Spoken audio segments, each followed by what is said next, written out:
Hey there, friends. Been out of pocket for a few days. I've been over at SHOT Show. Uh, Great time over there.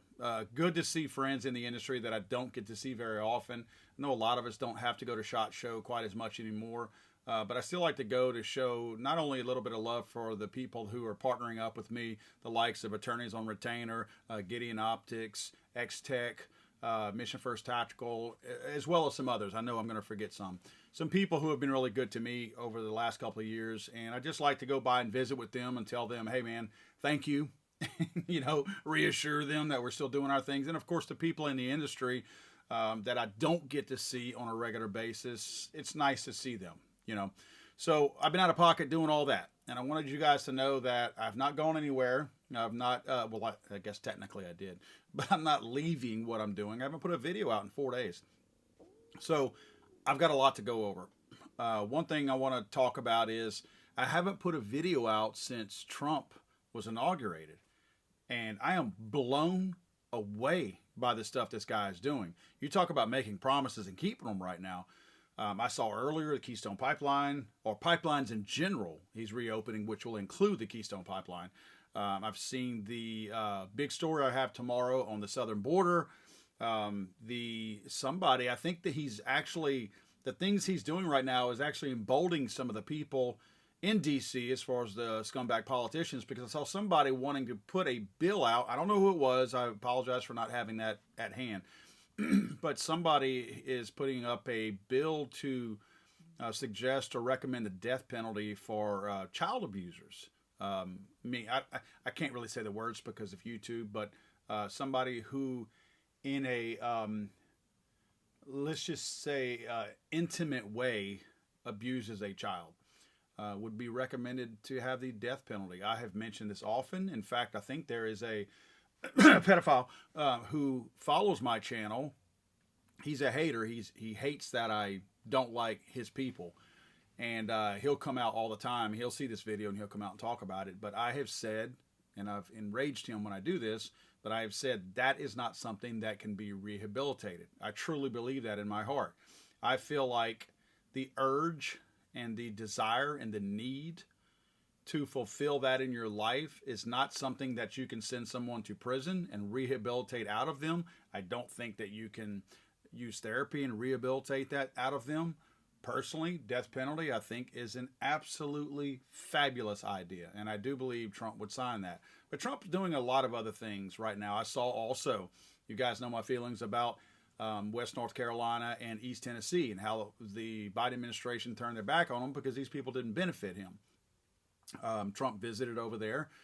The most impressive thing that Trump said, and I hadn't thought of this, but what a great idea, is he's going to bypass FEMA, who has done a crap job over there. Absolutely screw up job.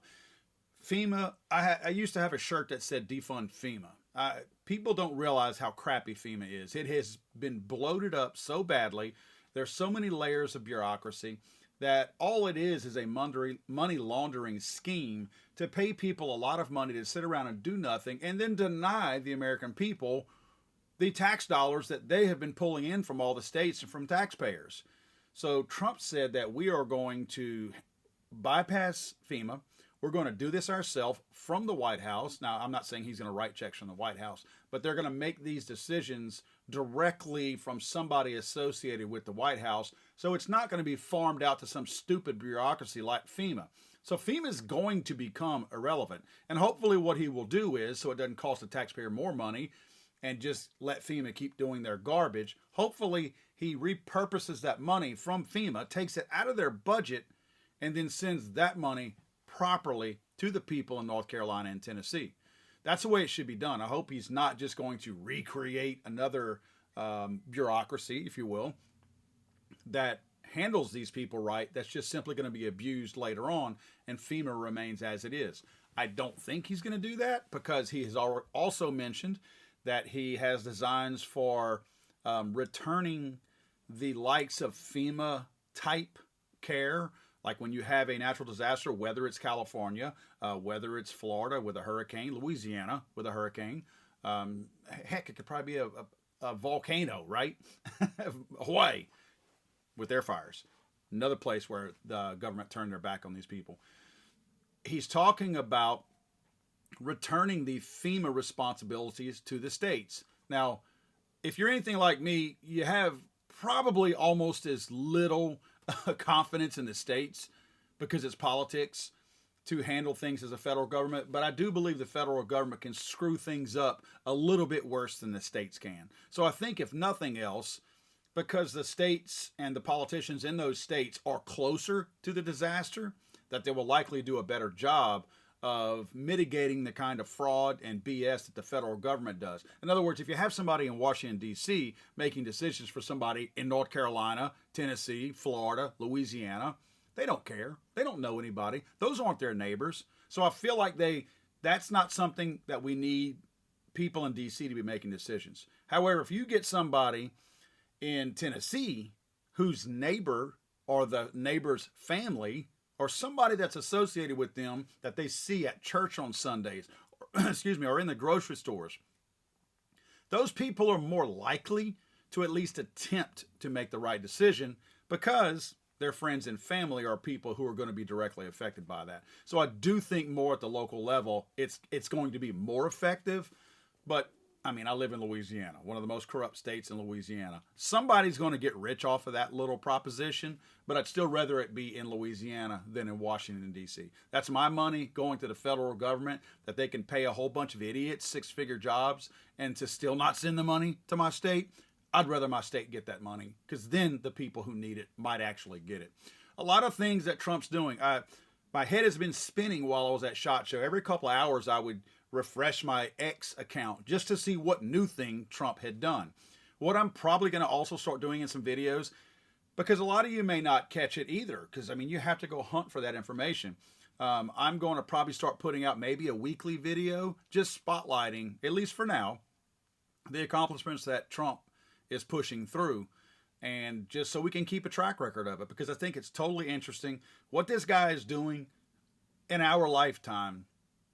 We've never seen these types of improvements. Now, we've seen almost this level of screw-ups because whenever Biden got in there, he just dissolved a lot of Trump's things and got rid of either his executive orders or he put new ones in place that betrayed the American people. So we've seen almost the level of screw-ups, but he's doing things that the Biden administration didn't even have anything to do with, and he's improving on those things. I think the level of improvement, the level of America that we are going to see going forward, I hope he doesn't change course, but I think the level that we're seeing, if it continues, we're going to look back on this as one of the greatest 4-year periods in our nation's history and realize how lucky we were that those clowns on the far left did not get back into office. Because had they continued on with the agenda that they were continuing on, can you imagine the level of debacleness, if that is a word,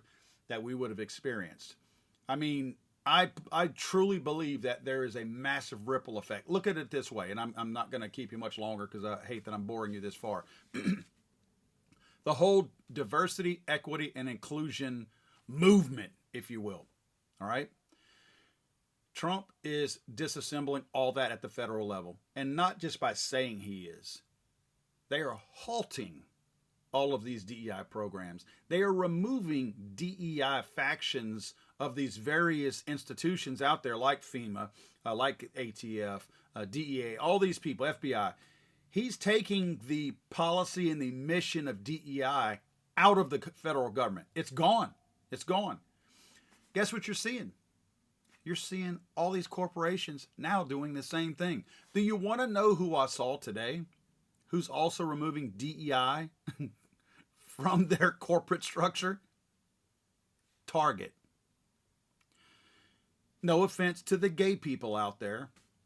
The gayest store on the planet, or at least in the United States, is Target. And they're removing their DEI BS from their corporate structure.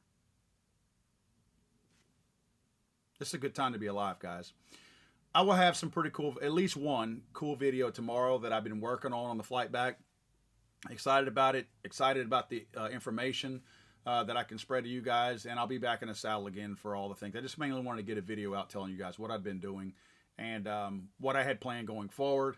So tomorrow, Look for a video from me tomorrow, probably midday, mid-afternoon or something like that, because I have a Mardi Gras ball to go to tomorrow night with my beautiful wife. So I'm totally excited about that. I may even post a random picture because I don't post much pictures of my wife and my son because of the wackos out there. But I may post a picture. I clean up nicely at least once a year with my wife. At her request, I do that because I have a great wife and she's very good to me, and I'm lucky to have her. So I'm happy to throw a tuxedo on to make her happy one time a year. So anyway, guys, I'll probably have that video for you guys mid-afternoon tomorrow, probably at the latest. So have a great evening, guys.